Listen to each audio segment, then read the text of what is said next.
એક જણાને બાપુ લગ્ન થયા ને તે લગ્ન પછી 15 દી થયા ને ત્યાં ઓલો ગલેટ ઉખડી ગયો.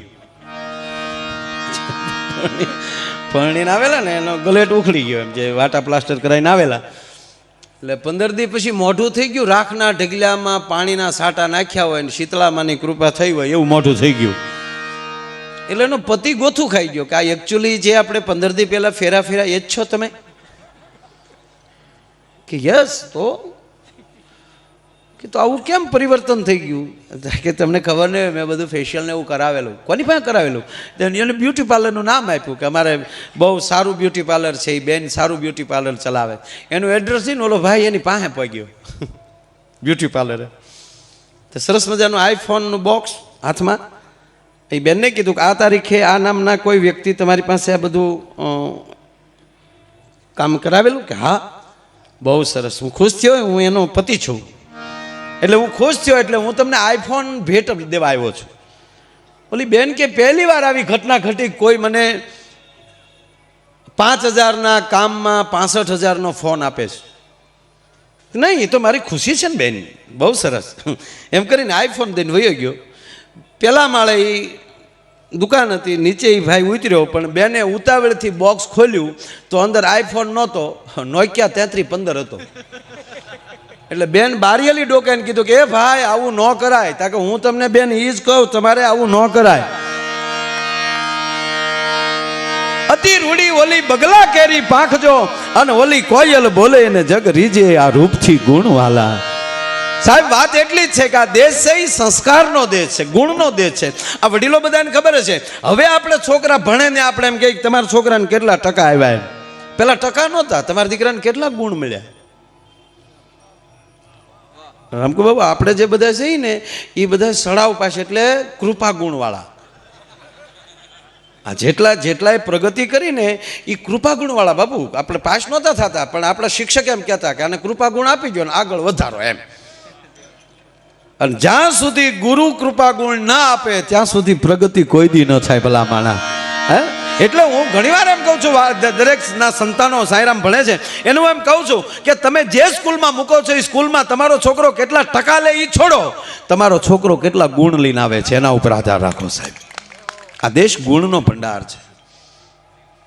કવિઓએ દુહા લખ્યા છે, જનની જણી તો ભગત જણજે, કાં દાતાર કાં સૂર, નહીતર રેજે વાંજણી, તારું મત ગુમાવીશ નૂર. પણ આ દેશની જનતા બિલકુલ ફરજ નથી ચૂકી. આવા સંતો આપ્યા છે, આવા દાતારો આપ્યા છે. અને હમણાં જ તમે જોવો છો ટૂંક સમય પહેલા એટલા આપણા વીરો શહીદ થયા. આવી જણેતા આવે, આવા સંતાનો જણ્યા ન હોત તો ભરતી થવા કોણ જાત ભલામાણા? હે, એ જનેતાએ કાંઈક એ સંસ્કાર આપ્યા હશે ને. હે,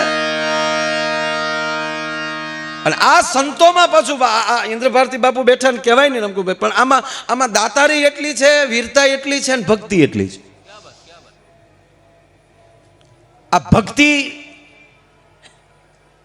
દેશભક્તિ કેટલી સાહેબ. આખા મેળામાં આટો મારી લ્યો, આવો તિરંગા વાળું સ્ટેજ ક્યાંક જ જોવા મળે હો સાહેબ. આ એક જ સ્ટેજ એવું છે કે જ્યાં તિરંગો જોવા મળે છે. હે, અને બચુભાઈ ગઢવી તો એમ કહેતા ભારત રસનો સાધુ બારવટિયા જેવો હોવો જોઈએ. એકલી માળા નહીં, માળા મૂકી હોય તો કારે માળા મૂકીને ભાલો હાથમાં લઈ નક્કી ન હોવું જોઈએ ભલામાં. હે, આપણે આ જ્યારે આ બન્યું ત્યારે બાપુની મેં એક વિડીયો ક્લિપ જોઈ હતી, ભારત માતાની જય સાથે જે કામ વાત થતી હતી. અને સાહેબ કહેવા ગયો ભારત વર્ષના તમામ અખાડા વચ્ચે એમ કહેતા હોય કે અમને મૂકી જો બાઉન્ડ્રી ઉપર, ખબર પડે સોયત્રા નો કાઢ નાખ્યું તો કહેજો. પણ અમુક તો એમ કહેતા હતા દેલો બંધ લાગજો, કદાચ કોઈ આ બાજુ. હવે ઘર ભેગું ચાને ભાઈ. હે, એજી પેટમાં પોઢી એજ સાંભળેલી શિવે રામ લક્ષ્મણની વાત. એજી પેટમાં પોઢી સાંભળેલી શિવે રામ લક્ષ્મણની વાત રે બાપ, રામ લક્ષ્મણની વાત.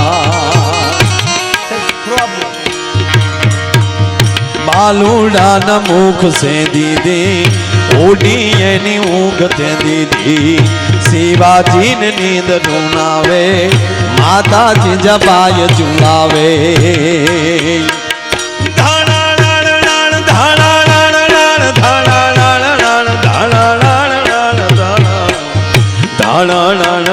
ડુંગરા ડોલે, શિવાજીને નીંદરું આવે, શિવાજીને નીંદરું આવે.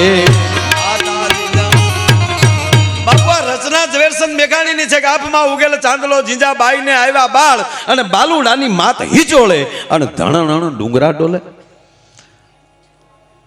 આપ તો ખૂબ સાહિત્યના પ્રેમી છો. મેઘાણીએ બાપુ જેટલું લખ્યું છે ને એમાં જ્યાં ન સમજાણું હોય અથવા તો એનો જે અર્થ હોય ત્યાં એને ફૂદડી મૂકી હોય, સ્ટાર મૂક્યો હોય અને એની નીચે એનો જવાબ આપ્યો હોય કે આના માટે મેં લખ્યું છે. પણ આભમાં ઉગેલ ચાંદલો જીંજાબાઈને આવ્યા બાળ બાલુડાની માત હિંચોળે અને ધણણ ડુંગરા ડોલે, એની ફૂદડી કરતા ભૂલી ગયા છે. પણ મને સપનામાં આવીને કીધું ભાઈ થોડીક સોખવટ કરતો આવશે. જેદી આવી તેદી હા ડુંગરા ધ્રુજ્યા નથી બાપુ. અને શિવાજીનો જન્મ થાય અને ડુંગરામાં ધણેણાટી છૂટે, ધણણાટી બોલે અને પાછા ડોલે. ડોલવું અને ધ્રુજવું, અરે દુનિયા ડોલી ગઈ અને દુનિયા ધ્રુજી ગઈ. આ બેમાં ફરક છે. જ્યાં ભય હોય ત્યાં થોડીક ધ્રુજારી હોય. અને જો કે ભક્તિ તે કાં ભયથી થાય અને કાં ભાવથી થાય. કાં માણસમાં ભય આવી જાય તોય ભક્તિ બાપુ બસ જો બાપુ બરાબર. પણ એક બાપુ આજ મને બહુ આનંદ આવ્યો. આ બે વસ્તુમાં ફરક છે થોડો. અહીંયા શિવાજીના આલણામાં મેઘાણીએ લખી નાખ્યું કે ડુંગરા. અને બીજી વાત કે જે ડુંગર ઉપર રામકુભાઈ માં બેઠી હોય એને ડુંગર કહેવાય, નકર ઢોરો ધાર કહેવાય. કે અમારે ત્યાં ધારું ઘણી, પણ ડુંગર શબ્દ આવે, ચોટીલાનો ડુંગર માં ચામુંડ બેઠી છે, આ ગિરનાર માં અંબા બેઠી છે, જ્યાં સિદ્ધ સોરાસી ના બહેણા હોય તો એ ડુંગરા જેની માથે માં ભગવતીના બહેણા હોય એ ધ્રુજા અને ધ્રુજા નથી ધણેનાટી બોલી છે અને ડોલ્યા છે. એનું કારણ એક જ મને દેખાય છે કે જેથી શિવાજીનો જન્મ થયો હશે ને તો બાપુ ડુંગર ઉપર જેટલી માતાજીઓ બેઠી ને એ તેથી રાહડે મળી છે રમવા કે આવ્યો શક્તિનો ઉપાસક, આવ્યો શક્તિનો ઉપાસક. અને એના પગની ઠેહની ધણેનાટી, ઝાંઝરની ધણેનાટીથી ડુંગરામાં ધણેનાટી છૂટી છે અને માના રાજીપાથી ડુંગરા ડોલ્યા છે. ભાઈ ભાઈ ભાઈ ભાઈ ભાઈ આવ્યો શિવો. અને એક આવી જાય. અને ભારત વર્ષ એવો છે કે જ્યારે જ્યારે આવા મહાપુરુષોના ચરણમાં જે રહ્યા છે, જેની પાસે ભક્તિ આવી છે અને ભક્તિ આવી છે ને એની પાસે શક્તિ આવી છે. બાકી શિવજી મહારાણા પ્રતાપ જુડો કરાટો શીખવા નહોતા ગયા. 1 2 3 4 નહોતું કર્યું, કારણ કે એની માથે સમર્થ આવા ગુરુ હતા. ગુરુએ એવું કીધું તું દીકરા, કાં એવો સદગુરુ હોય, કાં એવો બાજુમાં ચારણ બેઠો હોય તો ઈ એમ કહીએ કે રેશે ધર્મ તો રેશે ધરા. પ્રતાપ શું ધ્રુજેશ, તારા નામના દુહા ગાઈ છી, ખાઈ છી અકબરનું દુહા તારા ગાઈ છી, અને તું ઈ ડગલે તારા પગલે ડગલા માંડી દે તું તો કાલે અમે દુહા કોના ગાહું. માટે ધર્મ પકડી રાખ તો જ તારા હાથમાં ધરતી રહેશે. અને જે વ્યક્તિના હાથમાં ધર્મ હોય એને તકલીફ પડે પણ એને ટેકો દેવા વાળા આવી જાય. આ બાજુ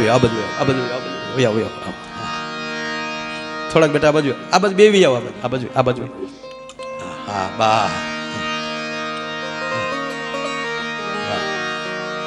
આ બાજુ બેટા આ બાજુ. અને મેઘાણીએ કીધું હુઈ રહેજે મારા દીકરા, ખૂબ ધપીને આજ. પણ અત્યારે સમય પ્રમાણે રામકુ બાપુ કેવું હોય બાપુ, હવે ઉઠજે એ મારા કે હરી રે તારું હિંદવાણું જુવેવા. હવે ઉઠજે મારા કે હરી રે તારું હિંદવાણું જુવે વાટ રે, તારું હિંદવાણું જુવેવા. અન જાગી વેલો ગાવજે વીરા, હે માને હાથ ભેટ બંધાવા. અને ત્રીજી વાત એ કહું સાહેબ કે ભારત વર્ષનો યુવાન કેવો હોય, પેલા અંગતની વાતો કરતા હતા તો એમ થતું હતું કે રાવણની કચેરીમાં એકલો એક 21 વર્ષનો યુવાન આમ ખાલી પ્રવેશ થાય તો આખી સભાની હાડા હાટ કરતી નજર એની બાજુ વહી જાય. અને રાવણ જેવો રાવણ બાપુ કહેવા મળે, અરે આ કોણ આવ્યો છે? અને રાવણ બોલ્યો છે રામાયણમાં કે એ વાનર કોણ છો તું? અને તેથી એમ કહેવાય કે અંગદ બોલ્યો છે, મેં અંગદ વાલી કા બેટા. એ રાવણ, વાલીનું નામ સાંભળ્યું? હવે જેના બાપે 6 મહિના બગલમાં રાખ્યો એનું નામ ન સાંભળ્યું હોય, પણ રાવણમાં બધું હોવા છતાં અહંકાર નહોતો નીકળ્યો. નહીંતર શિવનો ઉપાસક હતો, પણ એનામાં જે અહંકાર હતો. અને છેલ્લી વાર જ્યારે એમ કહેવાય યુદ્ધના મેદાનમાં જાય છે, આખી લંકા સાફ થઈ ગઈ. ચારેય મહાદેવને કહીને ગયો છો, તારો શિષ્ય છું, મારો અહંકાર ન મૂકી શકું. હું છું, તું છો, રામ રામ છે, પણ મારે જે પ્રોગ્રામ કરવો હતો એ બધો થઈ ગયો મહાદેવ. પણ આજ વાલી પ્રવેશ કરે ને વાલીને પૂછે તો રાવણ કહે છે કે હા હા હા એક વાનર હતો એવો જોરદાર. એટલે અંગદ દાંત કાઢે છે કે રહેવજન મહારાજ જે હોય કહી ગયો. અરે ભાઈ વાલી શું કરે તાર બાપા? આવું બોલાઈ ગયું રાવણથી, બકાઈ ગયું. ત્યારે એક એના માણસે, અંગત માણસે જેને કાનમાં કીધું, હવે ક્યાં કાનમાં કીધું એ મને ન કહેતા, એને કાને વી હતા. જેમ જાજા કાન હોય એ સારું, પણ જાજા મુખ હોય એ ન સારું. જાજી આંખ હોય એ ન સારું. દ્રષ્ટિ તો એક જ હોવી જોઈએ. દ્રષ્ટિમાં ભેદ થાય તોય ગોટો વળી જાય. કાન સારા. મહારાજ અમરીશને ભગવાન પ્રસન્ન ધ્યાન કીધું, માગ તાક મને 1000 કાન દે, જેથી કરીને તારા ગુણગાન સાંભળ્યા કરું. કારણ કે પહેલી ભક્તિ શ્રવણ છે. રાવણને કાનમાં કીધું, મહારાજ માફ કરજો, તમે જેની વાત કરો છો એને મારીને તો રામ અહીંયા આવ્યા છે. હવે ખરેખર રાવણને પાછું ફરવાનો મોટો બાપુ પોઈન્ટ હતો કે જેણે મને 6 મહિના બગલમાં રાખ્યો હોય એને જો રામ મારી શકતા હોય તો ખરેખર મારે આને સામે યુદ્ધ ન કરાય અને આની સામે જીદ ન કરાય. પણ રાવણી વૃત્તિ હતી ને એટલે એનો વિચાર શું આવ્યો કે જેનાથી ડરતો હતો એનો તો રામે મારી નાખ્યો, હવે મારે બીવાનું કોની હતું? પણ એણે એ ન વિચાર કર્યો કે જેણે માર્યો એ જ મારી સામો આવે છે. બસ મગજમાં એટલું લઈ લીધું કે જે વાલીથી હું ડરતો હતો એને તો એણે મારી નાખ્યો છે.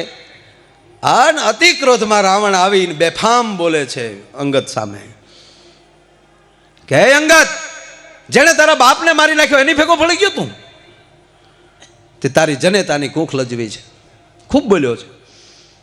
માટે કહું છું અંગદ, તું મારી ભેગો આવી જા અને આપણે બે એક થઈને તારા બાપનું વેર વાળીએ. ત્યારે અંગદ બોલ્યો છે, મહારાજ મારા બાપુજી મહાન હતા, પણ લખણ તમારા જેવા હતા એટલે પ્રભુએ માર્યા છે. માટે હું તમને વિનંતી કરવા આવ્યો છું કે મરતા મરતા મારો બાપ જો રામના હાથમાં બાવડું હોપતો હોય એટલે ભગવાન રામે મને મોકલ્યો છે કે તારા બાપુજીનો મિત્ર હતા, તમારા ઘણા સમયથી તમારા ખોરડાયરે સંબંધ છે. નહીં તો પીઠ જાંબુવાનને ઘણા હતા, સમાધાનમાં તો પીઠને મોકલવા જોઈએ ને. પણ ક્યારેક રામકુ બાપુ મને એવું લાગે કે રામે અખતરોય કર્યો છે કે તારા ભાઈ ને મેં મારા પક્ષમાં લઈ લીધો છે, વિભીક્ષણને, પણ મેં જેના બાપને માર્યો એ છોકરાને તારી પાસે મોકલો છું. તારામાં સત્ય હોય તો જ તારા પક્ષમાં આવી શકે, ને તારામાં તેવડું હોય તો લઈ લે તારા પક્ષમાં. આવી ચેલેન્જ કરી હોય. અને રાવણે આવી બધી યુક્તિ કરી, અતિશય કીધું. ત્યારે કીધું કે હે વાનર સાંભળ, તમે જે વાનરની ફોજ લઈને આવ્યા છો એ તો મારા લંકાના વાસીઓનો ખોરાક છો. જાંબુવાન મહાન છે પણ એને બુઢાપો આવ્યો છે, લડી શકે એવી પરિસ્થિતિમાં છે નહીં. રામના બાણની તાકાતની મને ખબર છે, પણ એની શક્તિનું હરણ મેં કર્યું છે એટલે લડી શકે એવી પરિસ્થિતિમાં એ પણ નથી. લખન મહારાજ જે છે તે પણ ભાઈનું રુદન સાંભળીને એ માનસિક ભાંગી છૂટેલા છે, એ ક્યાંય લડી શકે એવા છે નહીં. હવે બાકી રહ્યું તમે વજ્યા વાહે વાંદરા, એ તો નદીના કાંઠાના ઝાડવા જેવા છો. જેમ નદીમાં ઘોડાપુર આવે ને હાટ કરતા એમ કે કાંઠાના ઝાડવા ડફો ડફ થતા એમ કે હાડાડાડા કરતા સાગર ભેગા થઈ જાય. એમાં રાવણ રૂપી નદીમાં જેથી ક્રોધ રૂપી પૂર આવશે ત્યારે તમે બધા તણાઈ જવાના છો. એટલું કહીને રાવણ અટકી જાય ને તોય ઘણું સારું. પણ રાવણ થોડુંક આગળ એટલું બોલ્યા કે અંગદ મને એક વાંદરામાં થોડીક તાકાત દેખાણી. કેનું કહો છો મહારાજ? થોડાક દિવસ પહેલા આવીને જે મારી ગામ આખું લંકા હળગાવી ગયો એમાં મને થોડુંક જોમ દેખાણું. મરક મરક મરક વાંગદ હસે છે. સાબાશ રાવણ, તારા 10 મુખ છે, એમાંથી 4 મુખ એવા ગુણવાન છે, ચારેય મુખમાંથી વેદોની વાણી નીકળતી હોય છે. અને અત્યારે તું જે હનુમાનજીના વખાણ કર્યા એ ઓલા 4 વેદ બોલે છે ને એ માયલું મુખ બોલ્યું છે. એટલે જે મુખમાંથી વેદ નીકળ્યા હોય એ જ મુખમાંથી વખાણ નીકળે, એ બધાયની આગળ વધ્યો જાય. એટલે અમે હવે ભરોસો છે કે રાવણ અમારા હનુમાન છે એ બધાની આગળ થઈ ગયા. પણ વાત રહી મહારાજ તાકાત નહીં, બળ નહીં, તો સાંભળી લે મહારાજ, તારી ભૂલ એ થાય છે કે એ મારા કાકાની ડેલીએ બેહવાવાળો છે. એની કરતા અનંત ગણી તાકાત મારા કાકા સુગ્રીવમાં, એની કરતા અનંત ગણી તાકાત મારા બાપ વાલીમાં હતી, અને એની કરતા અનંત ગણી તાકાત એના દીકરા અંગદમાં છે. હવે રાવણ સાંભળ, તારી હારે બાંધવું હું. અને એક ભારત વર્ષનો યુવાન, રામની ફૌજનો એક નાનો સૈનિક આજ તારી ભરી કચેરીમાં પગ મૂકે છે. અને તારી કચેરીમાં પગ મૂકું ને કોઈ તારી સભામાંથી તલભાર જો મારો પગ ઊંચો કરી શકે તો સોગંધ રામના માં જાનકીને મૂકીને અમે હાલતા થઈ જાઓ. એટલું કહીને અંગતે ધરતી ઉપર આમ હાથ પસાડ્યો ને તો રાવણ ગાદીએલી હેઠો પડી ગયો હતો. અને 10 મુંગટ સભામાં પડી ગયા. અને એમાં એક બાજુથી રાવણે દોટ મૂકીને એક બાજુથી અંગતે દોટ મૂકી. રાવણના હાથમાં 3 આવ્યા અને અંગતના હાથમાં 2 4 આવ્યા. એ પાસા હાથે રાવણ એમ કહેવાય કે મુંગટના ઘા કર્યા. તો જે જગ્યાએ રામની સભા બેઠી હતી સાહેબ, એ 4 મુંગટ સસડાટી કરતા ત્યાં જતા હતા. વાંદરા જોઈ ગયા, ઊભા થઈ ગયા. એટલે રામે કીધું બેસી જાઓ, એ કાંઈ નથી આવતું, એ મારા અંગતનું પરાક્રમની નિશાની હાલી આવે છે ભલા માણસ. તોય રાવણે 6 મુંગટ બાપુ પહેર્યા. બોલો, એક મુંગટ પાછું ખાલી, એક મુંગટ એક પાછું ખાલી. સત્તાના ભૂખ્યા હોય ને એ ગમે એમ કરીને સીટું લેવા દોડતા હોય, ભલે ભૂંડા લાગી એમ. હા, પણ બાપુ વાત એટલી છે કે એક પણ માણસથી એમ કહેવાય પગ તલભાર ઊંચો નહોતો થયો. બારો આવ્યો રાવણની સભામાંથી અંગદ, અને પત્રકારોએ પ્રશ્ન કર્યો. એ વખતના જે કોઈ હોય તે અંગદને પૂછવામાં આવ્યું છે કે હે અંગદ, તારો પગ કોઈ આખી સભામાં ઊંચો ન કરીએ કેવું, તો તું રાવણને મારી ન શકે? અને ત્યારે અંગદ બોલ્યો, ભારત વર્ષનો યુવાન બોલ્યો છે સાહેબ, કે એક પાટું ભેગો રાવણને મારી નાખું. હું 6 મહિનાનો હતો તેથી આ રાવણને ઘૂઘરો કરીને મારા બાપે ઘોડીએ બાંધ્યો હતો. અને તેથી 6 મહિનાનો હતો ને તેથી હૂતો થપાટું મારતો હતો. અને આજે 21 વર્ષનો થઈ ગયો છું, એક પાટું ભેગો મારી નાખું. તાક તો તે માર્યો કેમ નહીં? કે માર્યો એ માટે નહીં કે જેને મારવા માટે મારા બાપે ઠેઠ અયોધ્યામાં ધક્કો ખાધો ને, એ મારા રામના માધ્યમ વધારવા માટે મેં એના ભાગરૂપી રહેવા દીધો છે.